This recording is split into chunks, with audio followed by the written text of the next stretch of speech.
So today we're here with Nish, Fred, and Harris to talk about their new online marketplace. Nish is the CEO. Can you tell us a little bit about what LendGrow does? Yeah, so LendGrow is a B2C marketplace. We connect borrowers with hard-to-find smaller lenders. Smaller lenders often have one of the best rates out there and are often hard to find, and that's what we are trying to do with LendGrow. How did you come up on this idea of starting the company?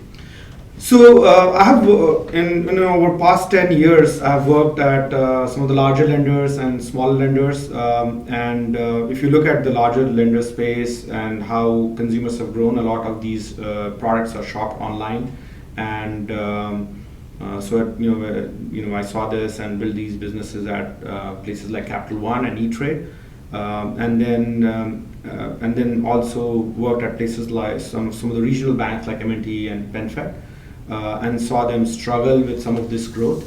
At PenFed, just before founding LendGrow, I had the opportunity to set up a lending business, which housed the personal loans, student loan refinance, solar financing, and home improvement loans, and grew that business over 2 years from 250 million loans to 1.2 billion.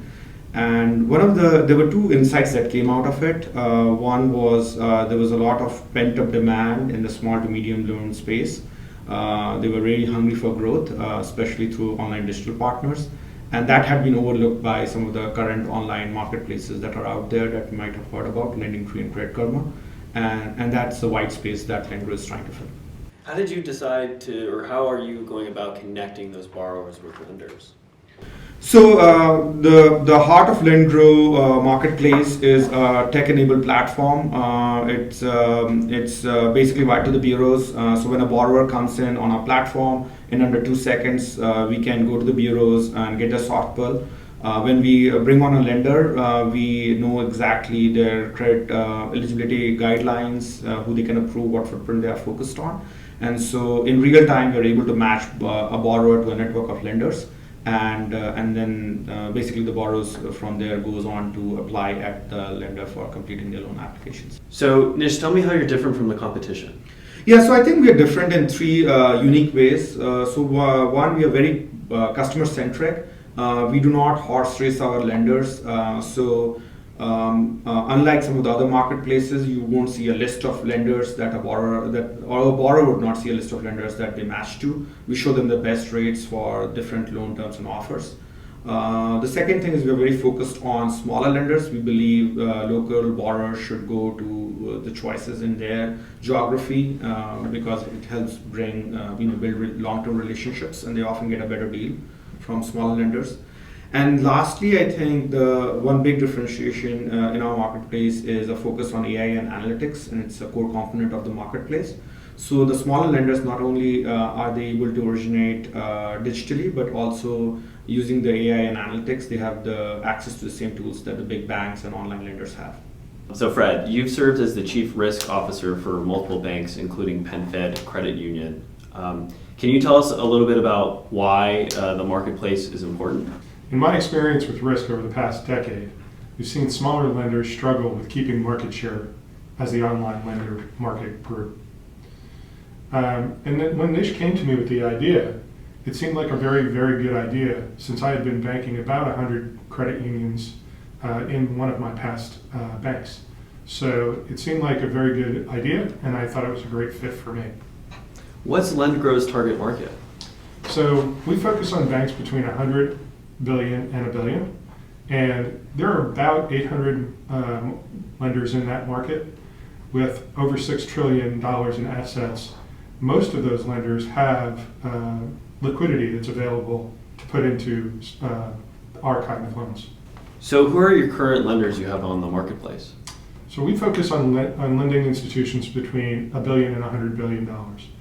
We have 5 lenders currently, 2 are multi-state lenders, and that gives us about $500 million in lending power. What's the relationship you have with the banks and credit unions? Do they like you? What's been the feedback so far? Our banks actually like us a lot because we're bringing them loans in a market that they wouldn't have had before. Most of those loans would have gone to an outside lender. Second, Our lenders like us because we're easy to set up. You can generally get onto our marketplace within 2 to 4 weeks. And third of all, our lenders like us because we hook them up with a borrower with usually less than 2 seconds of time. And we'd be remiss to not mention coronavirus. How has that impacted the business, if at all? Well, we've seen demand pick up because the banking market has been disrupted and branches are closed. So people are looking for partners like us. As a matter of fact, we've already signed 2 partners in the first 3 months of this year, and we'll sign 3 more before the end. Harris, you've also worked at Capital One with Fred and Nish, where you worked on the organic growth strategy. You also have your own performance marketing blog that receives over 1 million annual visitors. Can you tell us a little bit about what attracted you to LendGrow and why you wanted to join Nish? Sure. First of all, I think it is an unmet need in the marketplace around lender choice. So if you think about it, the aggregators that exist really just provide access to the 10 or 15 major lenders. And the idea of the LendGrow marketplace is to give more access to additional lenders in your own community.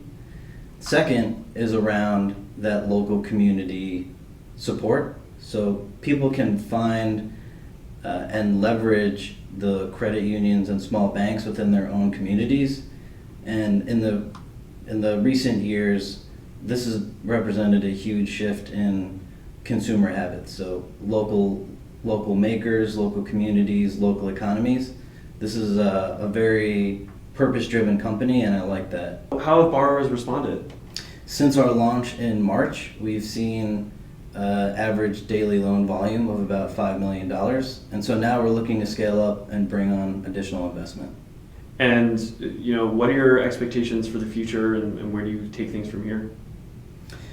Well, first of all, we're going to onboard more lenders so we can provide additional borrower support across the United States. Right now we're live in 28 states, soon it will be 48, and then we'll expand to additional products outside of student refi. The goal is to create longer-term customer relationships. So if somebody comes to us for one of their financial products, we provide a great customer experience, we provide a unique experience for the payback rewards, and then they come back to us to seek additional products from other local lenders.